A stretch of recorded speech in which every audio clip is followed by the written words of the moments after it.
Hello, America. We're back here in ghetto McKinney, Texas today, and we've got some very special opportunity to see a Victorian that you've never seen before. Something that I think in my line is, as a realtor, is exceptional.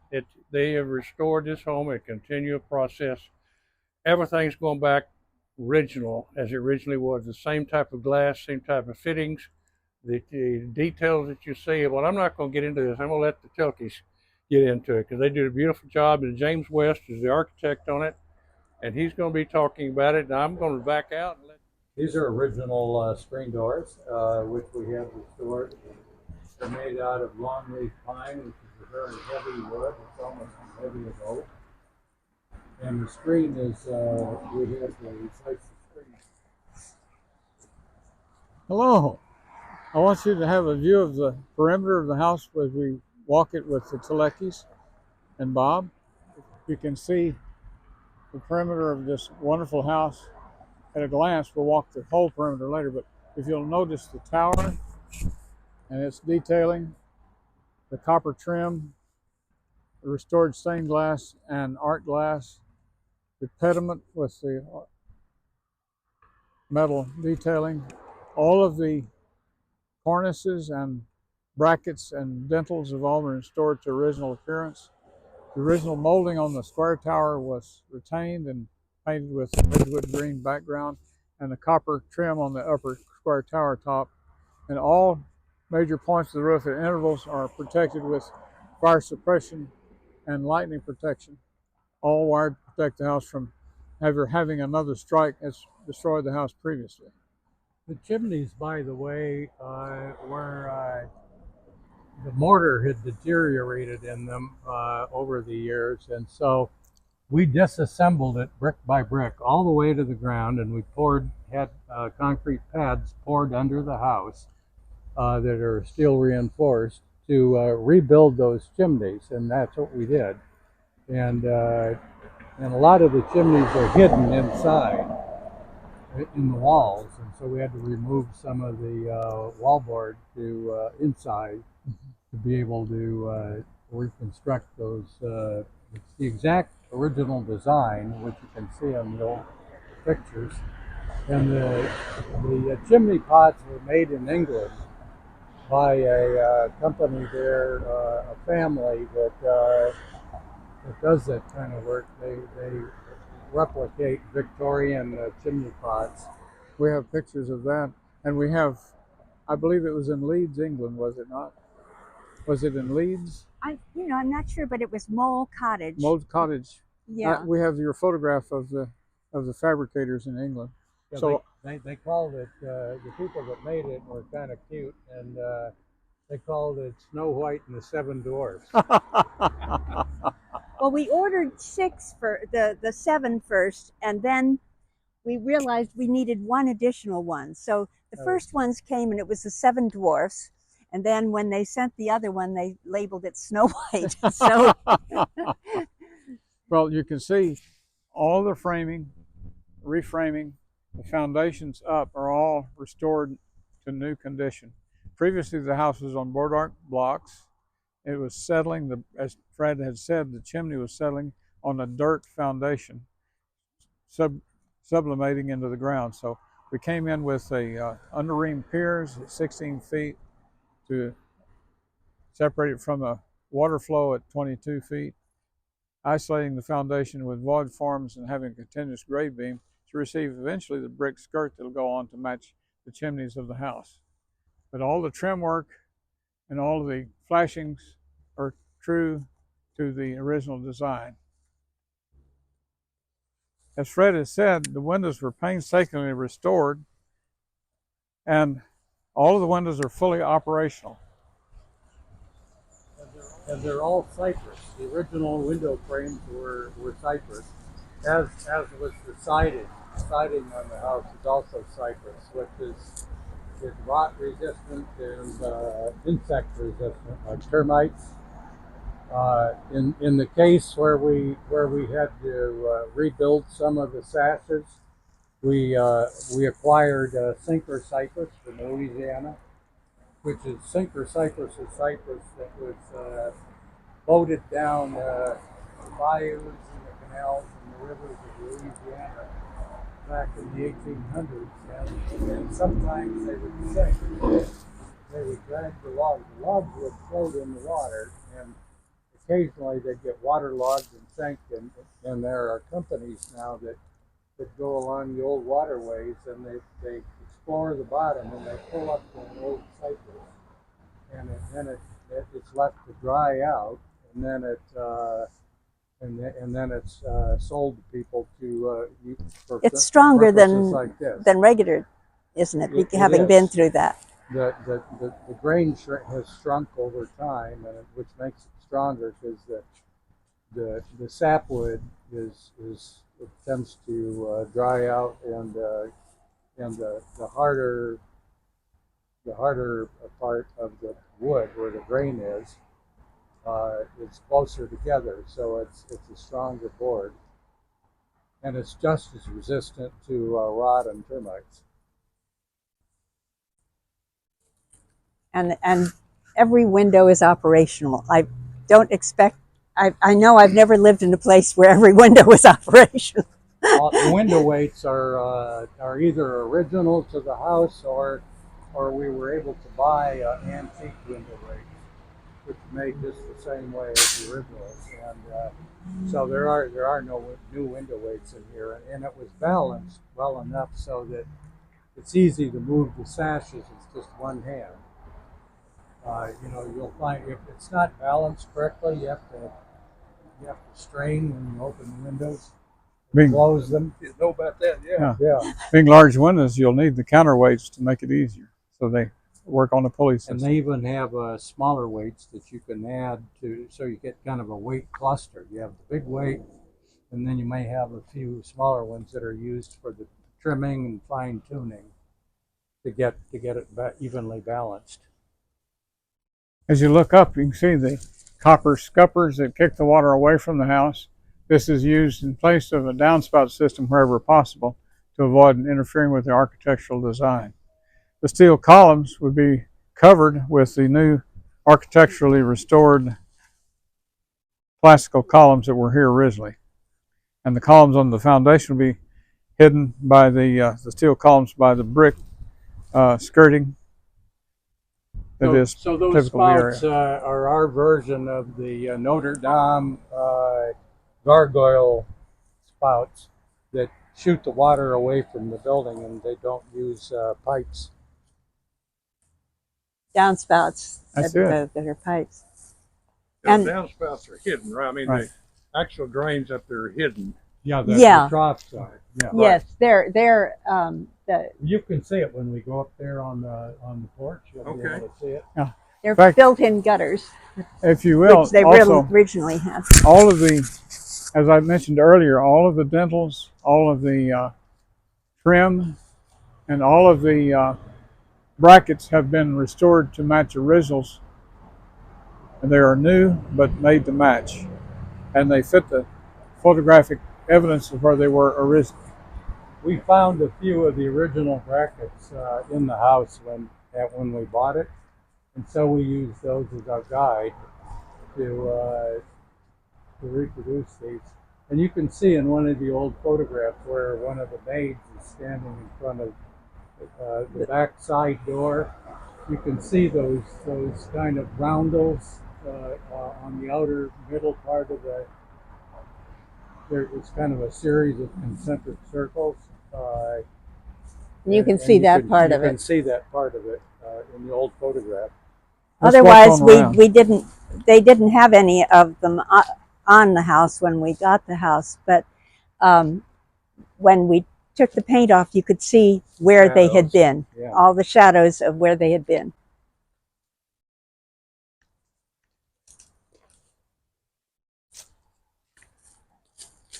Here's one of the original boat arch piers, by the way.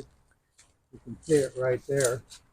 We saved a few of them. For sentiment. There's probably a couple more under there somewhere, but you can see it's a fairly rough thing and not very tall. I'm not sure where exactly that one came from. And this means all this attached to that very involved foundation this is going to support the roof, not the wood column, because the wood column can't. Holding up very well. You told her It about doesn't the hold up over the years. longleaf pine porch. Yeah, I'm not sure. So it won't be, yes, the wood columns won't be what's supporting it. You won't see these guys, but they're the ones that are holding it. This porch is made out of 100% reused longleaf pine. We had milled from old factory beams and the like, and it's a full 1 inch thick, a little bit more than 1 inch. Most modern flooring you buy is going to be a good deal thinner than that. So we had it milled and then to the right specs, and then stained it and varnished it. All this white stuff is just dust. There's a lot of dust on this street from the traffic. Never-ending job, keep it clean. Yes, yes. As we talk about the house built in 1898 and then taken by the Gough family in 1918, we see steps of use and remodel that has happened through the years. We know that the porch, which was originally in this shape rounded, was replaced by the square porch later on, about 1929. About 1940. 1940. So you have pictures of this showing in your text materials. The original screening of the property by the trees occurred to protect from noise, which is only increased with road traffic. So the Teleckys established new live oaks here as a perimeter, which is very effective. All the architectural detailing and work installations most recently and through the last several years has been done by Drew Franklin of Franklin Restorations, who's on premises today. And we're going to see the house on the inside after we walk the perimeter. We're going to see kind of the stages of work that have been done successfully at this point. The screen doors are the original screen doors on the front, that pair, and then up on the top, which it's hard to see it, but there's a pair of them up there, and those are original ones, and Drew restored those. Then we could see, though it wasn't here, in an old photograph that it had a matching screen door. So Drew was able to build an exact replica to the size, and we loved that so much that we didn't want just regular back screen doors. He made more for the back of the house too. And he used the original construction techniques, what's called joinery, where in lieu of nails and screws, oftentimes you can get the wood to fit together like tongue and groove and mortise and tenon, that sort of thing. You can see there are through tenons on the side rails of the wood of these, where it goes all the way through. So I'm especially fond of the screen doors. It's just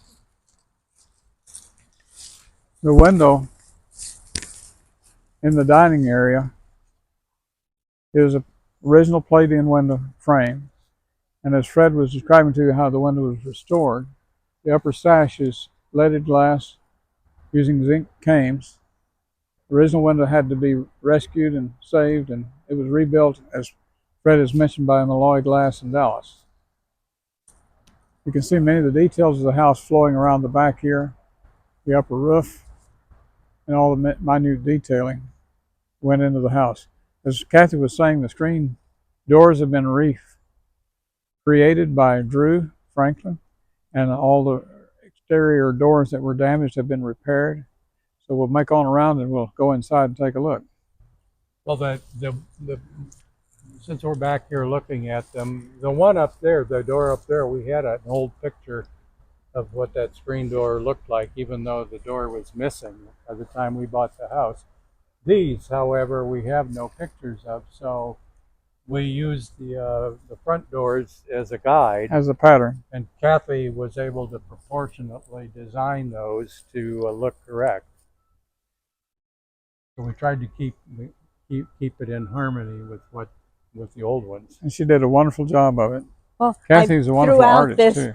I I made graphs and charts and plans of things. I'm an artist, so that was my contribution. Kathy was an artist at American Greetings Corporation in Cleveland, Ohio, for many years. So you can still find some of the greeting cards that she designed and painted with her name on them. Kay Lawrence is her professional name. She does beautiful work. Yeah. She's done wonderful work. Well, my usefulness was doing little charts and graphs and plans for this house. Oh. I couldn't construct any of them, but Well, you're then wonderful. Drew took it and constructed it. Kathy's a past president of the Owl Club, which published this book. And she is very much involved in the community and certainly in restoration in McKinney, as is Fred. Let's go on around. Wow, I didn't know that. Yeah, if you look up her name, Kay Lawrence, It's magnificent work. on Google Images, you'll find hundreds of things that she did. A lot of religious art after 9/11. That became my profession, was doing religious art. And they're not what you think of as greeting card art. They're all very realistic. Magnificent. Very much the story of this house is the story of the windows and the stained glass. Yes. Every window has a story. If you look at these, this pantry window also was short, I think, and was fully restored. If you look above it, the two windows above in the passageway above seem rather small, and they in fact are operable into a pocket overhead so they can be raised. All the windows have a very specific origin and purpose. Those windows lead into a twin pair of back-to-back original built-in closets.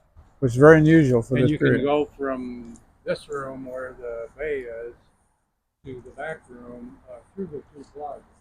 There's a door between them. There's a So. door inside, you'll see in there, separating the two. So The house has quite an unusual number of original closets. There's a closet in every bedroom. All the stained glass has been fully restored by Malloy Glass. All this dining room window set has been restored where damage occurred as original glass were possible, and then this stairway stained glass has been restored also by Malloy Glass. So the copper is all not lead supposed to cans were rust, so replaced that's- with zinc alloy, so they'll be long term and lasting. This gets kind of a light gray patina on it. the brackets on that upper story up there, they were plaster and they had deteriorated terribly. So we found almost identical zinc ones from W.F. Norman, the same people who did the copper and zinc things for the house. And so those won't deteriorate like the plaster ones would. And they being zinc, after that, the first year we were in the house, that it was struck by lightning, the tower, and we looked up at the zinc corbels and they were totally undamaged, nothing, so we thought we'd love that. It's an applied fern leaf on it. Those are original. But those came through the fire totally undamaged. They look new.